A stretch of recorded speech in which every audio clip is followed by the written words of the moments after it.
Good morning, everybody, on this wonderful, wonderful Thursday morning. A little bit chilly in the air, and what a great opportunity to talk about everybody's favourite topic, and that's everyone in business, and that's tax. Timing is pretty good. We're at the start of a new tax year, pretty much for companies and for sole traders, and we're at the end of obviously a previous year for those same bodies. Now, in over 26 years of running my own firm, I get asked lots of questions about accounting, tax and finance, and obviously one of the most popular questions, because it does impact on us, is tax. Tax is a business cost, and what I'm going to look at today is to focus on the two most popular ways that you out there, myself included, will be running our businesses, and that's whether we run it as sole traders or whether we run it through a company or whether we have a combination of the two. Typically, that choice of structure should, in an ideal world, be driven by, what your business objectives are, where you're going to take yourself forward, what do you want to get out of your business, where you are currently, and all those wonderful things. I find that a lot of people might either fall into those natural business structures or they might have actually planned that. But that is an academic point there as well. So in this session, deliberately aimed at business owners, whether you are solopreneurs, self-employed, whether you're limited companies, whether you're about to embark on a business journey here, I'm going to talk to you about tax and how it affects your choice of structure. If you're in a structure already and you want to do some tax planning, or you want to put money aside, which I always recommend to clients, you need to know how much tax you're going to pay. But what I want to focus on is not really the detailed number crunching that's going to make our head hurt. I'm going to share some resources with you that if you want to look at your current situation, your planned situation, you can quickly put some figures into an online calculator, which I'm going to share with you, and hey presto, you'll see the magic appear in front of your eyes. My name is Mahmood, by the way. I'm an accountant in practice. I've been an accountant for about, he's quickly searches through his brain, for about 35, 40 years. I used to be a teacher and a lecturer. I still do that. I do run a training company as well. And in my life, I'm very fortunate in the sense of working from a back bedroom operation 26 plus years ago.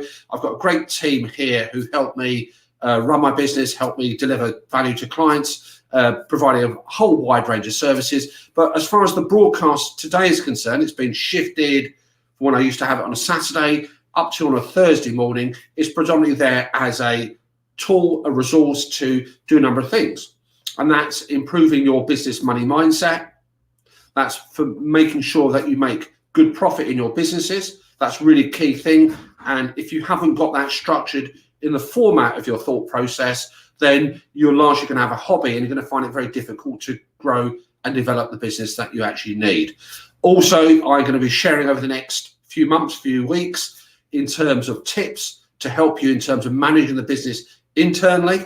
I'll share my sort of knowledge and experience of that, and also benchmark you to lots of wonderful resources that you can tap into and do. So enough of that, let's crack on with the broadcast. Now, the focus, as I say, is on tax, and what I will point out, anyone who's coming onto the broadcast later on, if you type in #replay, I'll know you're there. If you've got any questions or comments to share, please by all means share them with me. I'll pick them up and obviously respond to them accordingly.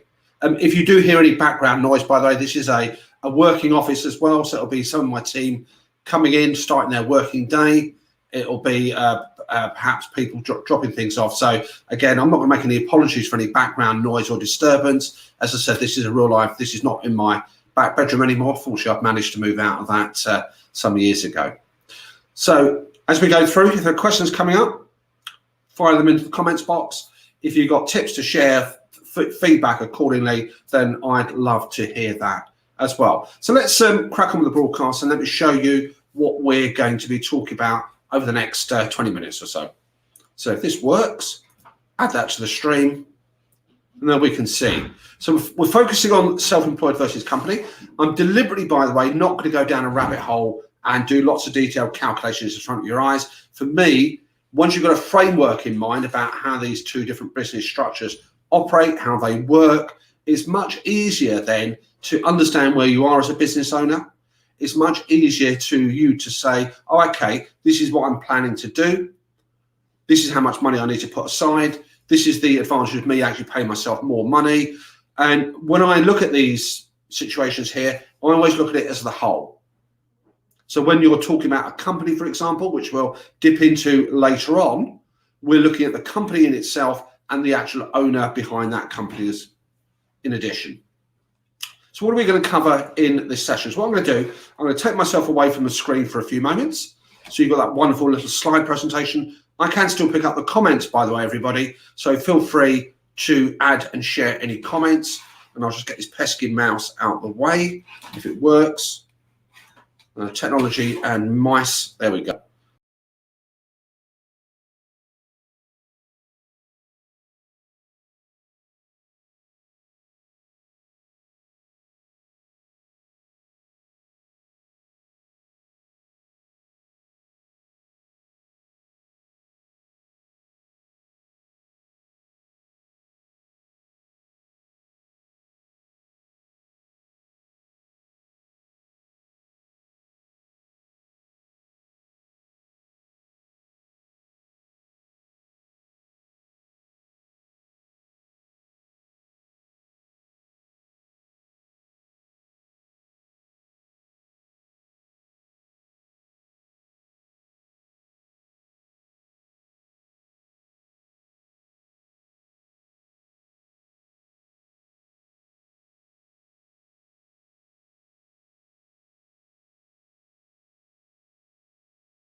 Straight there. Okay. Now, so again, tax slices here. Generally, fundamentally, by the way, if you don't make a profit in your business, generally speaking, you can argue you're not going to make any tax. That's pay any tax. Losses we can deal with in another session, but profits convert into tax as a general statement. Options. So what are your options? And there are options. Tax planning is one of the things that is always available to business owners. Let's not blur the lines. We're not talking about anything naughty here. So most of us, if we're sensible and rational human beings, will want to create a business that makes profit, delivers value to customers, gives us a sustainable lifestyle, makes some profit. Well, nothing wrong with that. That should be a primary objective, as I said earlier. But also there are options how we can actually minimize, within the rules of the game, our tax liability. Remember, tax is a cost to your business, and what you're trying to do is always manage those costs efficiently, and therefore you have some options when it comes to tax itself. And resources, I'll share some of these with you during the broadcast at the end. So if you've got some good out here, you want to explore this further, I'll share some resources with you which are there, from calculators, guides, downloads, etc., and broadcasts. That's all going to be part of the library of information I can share. So let's go into the self-employed. Now, self-employed refers to fundamentally an individual who operates on their own account. In last week's broadcast, I went through an overview of the differences between self-employed and companies. So self-employed, again, alternative terminology exists in what I call the real universe outside of HMRC. That could be a freelancer, could be a sole trader, But effectively, it's an individual who runs a business. Doesn't matter what the name of that business is, but it's them themselves. There's no company that's been created.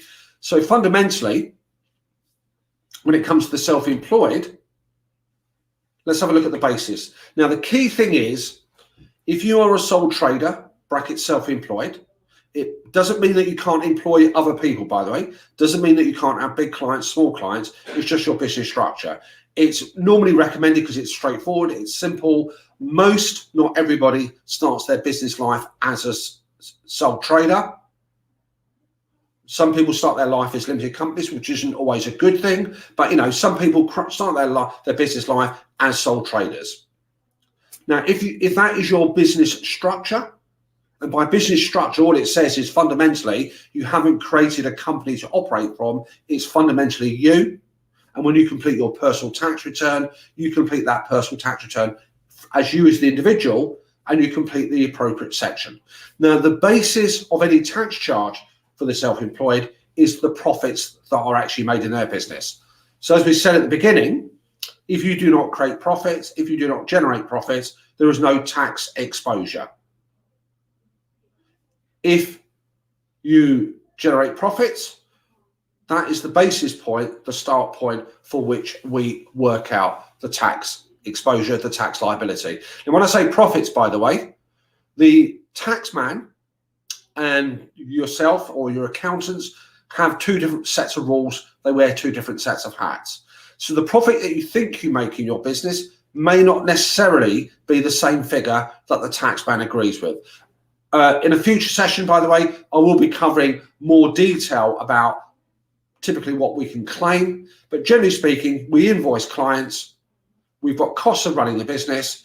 If those costs are permitted by the tax authorities as tax deductions, we've got a figure that represents the profits. So profits is the basis, not what you sell, not the value of what you sell, not your turnover, not your income, but the actual overall tax profit that you create. Now comes to the tax side. So once we've created and generated profit during a particular time period, we then come to see what's the tax that's likely to be paid on that. Now, there are two broad headings. Now, in the world of the taxman, tax of which there are many, many, many variations, by the way. There are lots of tax out there. There's lots of different ways for the government to demand with menaces, the tax out of your pocket. There's lots of different ways that whether we buy things, whether we actually sell things, whatever mechanism, tax will feature in there somehow. And all of us in the UK and around the world will pay tax in some form or another. Now, in this context, the broad picture, the broad umbrella, is something called income tax. And as it implies, it's a tax that's levied on income. And in the world of HMRC, the profits that you make as a self-employed individual is income for their purposes. And therefore, income tax rules will apply to that profit. Now, in addition, as a self-employed individual, you also have another level of tax that you've got to potentially pay, and that's called national insurance or NIC. So effectively, when we talk about tax, you've got to combine those two figures together, those two different sets of rules, and that's what's going to be levied against any business profits that you generate. So fundamentally, self-employed, you will pay potentially two types of tax. All of them are pretty much collected on the same via the same tax return. All of them effectively are calculated by yourself or HMRC, but effectively you've got two umbrella headings, and a lot of people in my experience forget about or not aware of that national insurance contributions will be levied. We think quite obviously headline rates of tax, we think that's what it should be, and sometimes there can be a little bit of a heart fibrillation when we suddenly realise there's national insurance to be factored in as well. Now, the next thing, so we've got profits. From that basis, we then work out how much tax is owed, and we work out how much income tax is due, and we work out how much national insurance may be due as well. Now, the third thing to consider is that individuals in the United Kingdom are entitled to what are called allowances. Basically, it's free money in the sense that the HMRC bodies will say to you, we will allow you to generate and have a certain level of income for which you pay no tax. Now, they're a bit naughty in that description, by the way, because most people focus on what they call the personal allowance, which is the level of income that you can create from all sources, and it's that they focus on. But there are two different sorts of allowances that are given. If life was fair, if life was consistent, if life was equitable, one imagine the allowances would be exactly the same. Unfortunately, they're not. Historically, many years ago, national insurance used to be a separate government body, created about 70 odd years ago, and that would be responsible for collecting effectively social security contributions. So there's a different set of rules that have developed over quite a few decades to dictate how national insurance is applied. And there's a different set of rules that have applied for income tax as well. Income tax, just as a complete diversion, complete distraction, originated back to finance the Napoleonic Wars. It's actually a temporary tax, by the way, and every year in Parliament, it has to get renewed. The original rate was about a penny in the pound. It's slightly a bit more than that there as well. So it's, in technically speaking, it's a temporary tax, but it ain't going to go away. Now, what that means is you can have a certain level of income, whether it's from your self-employed business or whether you might have a part-time job, whatever's classified as income, it goes into a pot. And current rates in real time, just over 12.5 grand is what you can earn free of income tax. Now, when it comes to national insurance, again, just to make life nice and straightforward, there are two varieties, there are two types. There's a type, and it's split into what are called classes, a very arcane term here, but national insurance, there are lots of different types. There are about 4 main classes. One set relate to employees and employers, which I'm going to talk about in a moment. Another class relates to the self-employed, and another class relates to ones where you can make a voluntary contribution. Now, for the self-employed, the two categories or classes that are applied is what's called a flat rate. It's called class 2 for want of a better term. That's a really important national insurance contribution to pay because that counts towards your state pension. Obviously, when you get to 117 or whatever the state retirement age will be, then that's the time that says, okay, how much state pension can you get? And your class 2 national insurance contributions have an impact and count towards that state pension. Now, the government aren't just happy with just that figure. Class 2 kicks in at a much low level, 6.5 grand plus. Those aren't exact figures, by the way, but I'll share those details with you later on. And then you've got a class 4 that kicks in at a different income level. So this can make your head hurt, isn't it? You've got to think about, okay, I've got a level of profits. I'm then going to work out how much income tax is due. I've got to take into account my personal allowances for income. Then I've got to do that also for the profits, how much national insurance is due. Luckily for us, there are brilliant resources, i.e. a little hint there. My online calculator, which I'm going to show you just to illustrate that in a few moments. But the actual calculation, there are lots of tools, lots of resources. Obviously, tap into your own accountants to help you with that. If you want to do it yourself, there are tools that are provided by HMRC. And obviously, tap us up at the end. I'll give you the contact details. We'd be happy to help you out on that as well. But focus on the principle. Profits to income tax, take into account the allowances that you're allowed. National insurance, separate tax, the two lumped together gives you what you owe the tax authorities, if anything.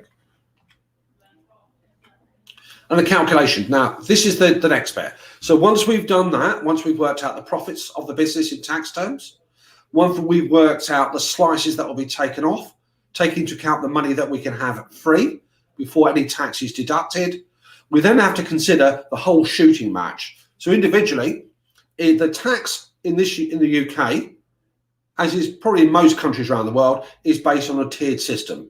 And it goes in slices. It says, okay, here's your profits.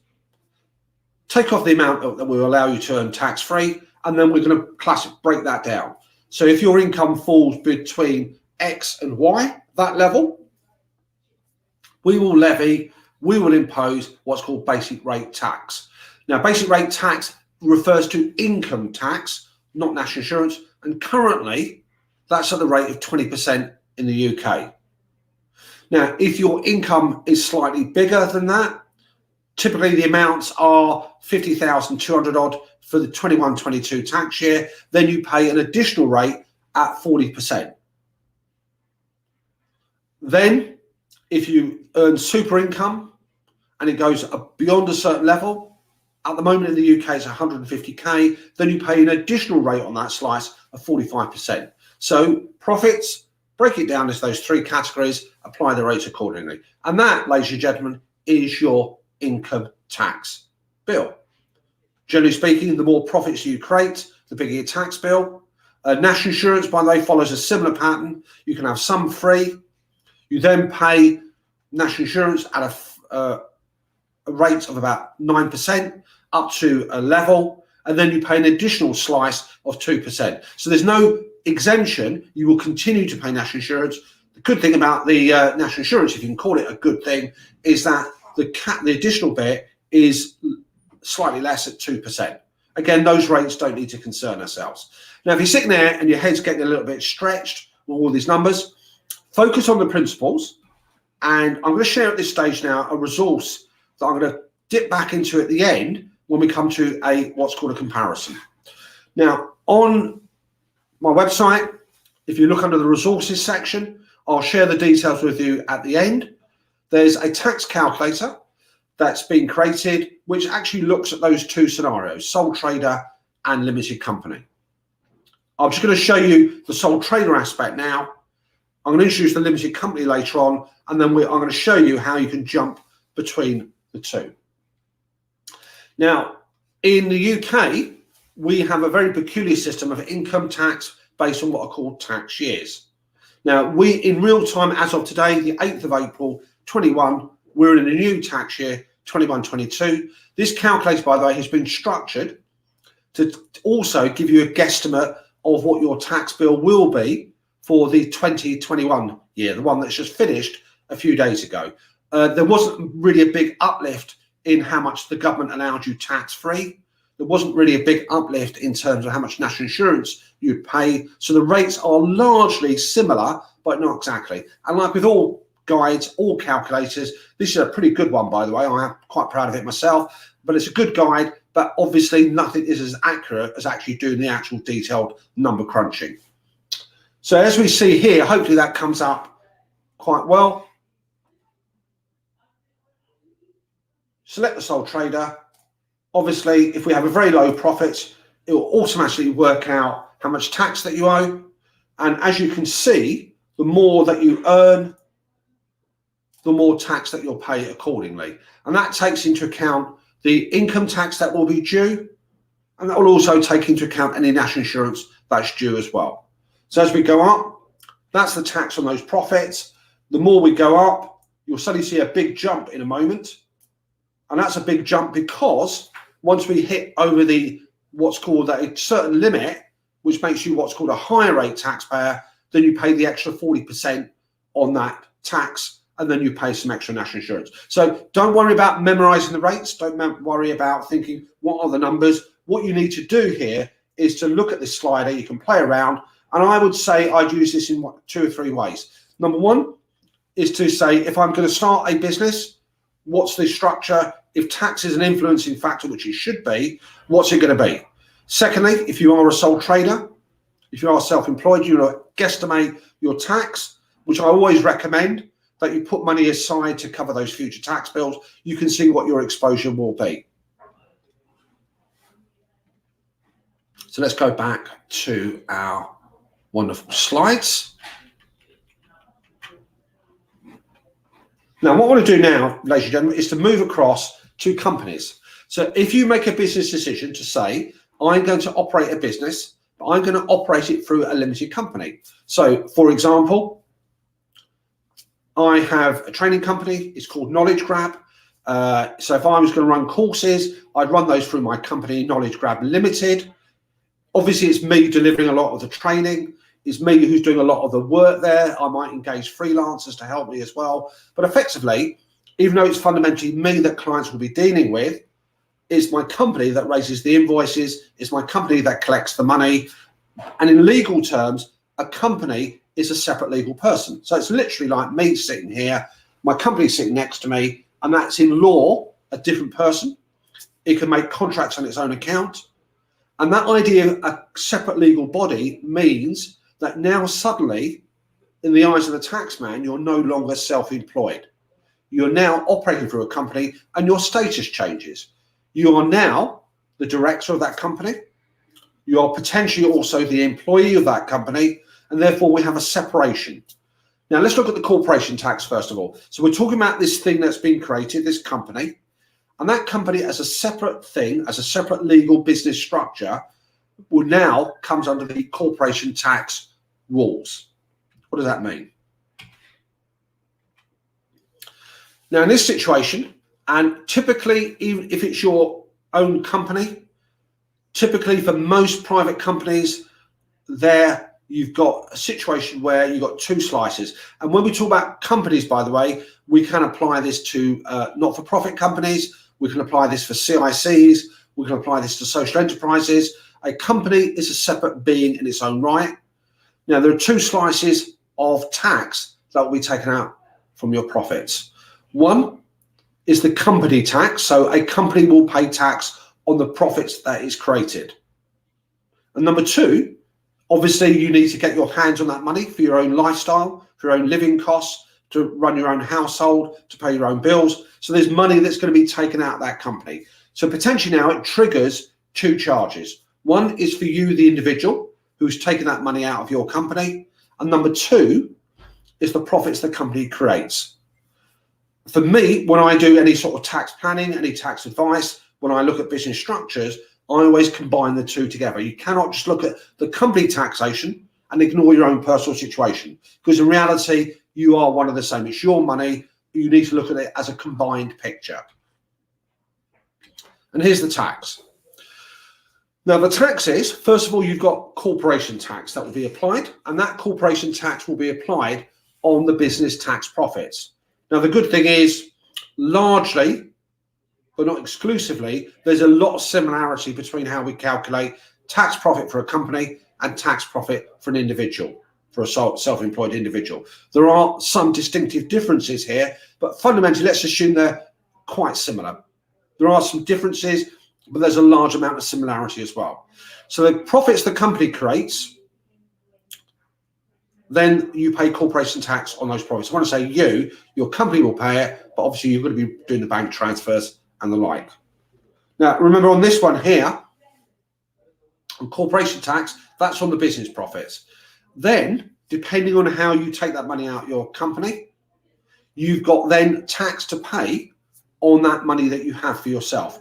Now, the most common approach is in a company that somebody says, create a payroll. So you formally register your company, typically with HMRC as an employer.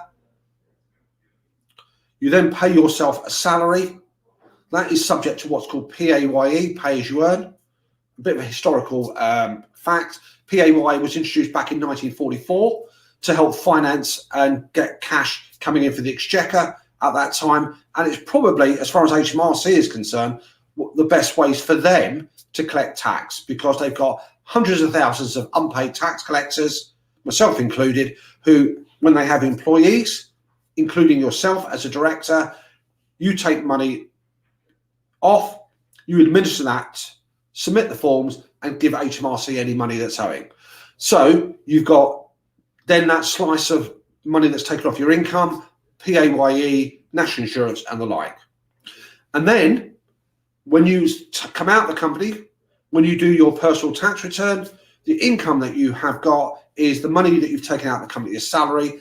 And also the other most popular option is taking dividends out of the company. So again, you've got two slices. We still get the allowances. Companies, by the way, now, they used to, do not get any allowances on profit. So if you make £1,000 worth of profits, you will pay tax on those profits. It used to be many years ago that some of that profit was free. The government didn't actually like that. They did actually create the scheme to begin with. So a company has no allowances against the profits it makes. You make profit as a company, you pay tax on those profits. Now, the attractive thing is for most people, they think, oh, brilliant. It's a nicely situation because the companies pay modest rates. 19% currently is the maximum rate, but that's not the complete story. And then obviously national insurance as the employer. If you employ somebody, which includes employing yourself, you pay national insurance on that salary. Typically, I'll give you a heads up here, as a generic strategy, and I say it's a generic one, typically the received wisdom is to pay yourself a modest salary such that you accrue national insurance contributions that goes towards your state pension and other entitlements. You minimise the employer's national insurance and the rest you take out as dividends. That's a pretty good bog standard general approach here. There are other options, ones that tend to be overlooked, but we'll discuss those on future broadcasts. But for now, the allowances are only allowed to you as an individual. So when you're earning a salary, that is an income. You get a tax-free allowance against that, and also the same for national insurance. Now, if life was easy, it would be the same as it would be for self-employed, but it's not. The numbers are completely different. Principles are the same, the practice is slightly different. Now, calculation. Again, for the company at the moment, there is no tiered rate. There will be in a couple of years' time, but let's deal with the here and now. The here and now, a company makes profits, you pay 19% flat rate. That will change in a couple of years' time, but as I said, it's the here and now we're interested in, not necessarily what's going to happen in 2 years' time. Income. So the more that you earn as an employee in your company, same principle will apply. The more salary that you draw down, then potentially you'll pay more tax on national insurance and income tax. When you take out the rest of the money, by the way, in terms of dividends, two things to bear in mind, I'm going to illustrate in a moment. So today was more about the platform, the overview, dividends, which are monies that you take out yourself. The considered advantage is dividends you don't pay national insurance on. So you think, great, job's brilliant. However, here's the sting of the tail, the kick and the ghoulie, so to speak, is dividends, which is basically you taking profit out of the company, do not qualify as costs to the business. They're not business costs. So if you imagine you're taking out dividends, as you might call them, out of your company, it doesn't reduce the tax profit. So effectively, you're losing out, if you can call it that, 19% tax relief. Once they go into your pocket, then dividends become income. And again, you pay different rates on that dividend depending on what that status is. Again, that doesn't need to concern us with the actual details, but it's the principle that I'm really focusing on today. Now, what I want to do, ladies and gentlemen and folks, is just to show you some numbers here, just to show you some resources. I'll come back to in a moment. So if you want to jump on there, any of those things that will be useful, I'll share the slides at the end. Let me have a look at the business calculator that we referred to earlier on. Now, that was a sole trader situation. So what I'm going to do, I'm going to go back here. I'm going to reset the clock. So let's say we've got a business that's generating just under £19,000 worth of profits a year. That's the tax exposure. That's the tax national insurance you'll pay as a self-employed bracket sole trader. And your take-home pay out of those profits is just under 16.5K. Now, if you look at the top, I've typed in there 100%. So let's assume that you decide to run your business through a company. You're going to see what the exposure is. And what you're going to do, you're going to pay yourself any profits left over after you've paid the company tax. You're going to withdraw for yourself. That's 100% payout to give yourself that personal income. Now, if I switch that, bang. Okay, there we've got the situation for the company combined, and there's your take-home pay. And that's assuming, by the way, that everything is taken out by dividends, and there's your take-home pay, and that's the tax the company pays on its profits, as well as the tax that you pay on those dividends. As you can see, that looks a little bit higher. If we go from what we just suggested, we pay ourselves a modest salary.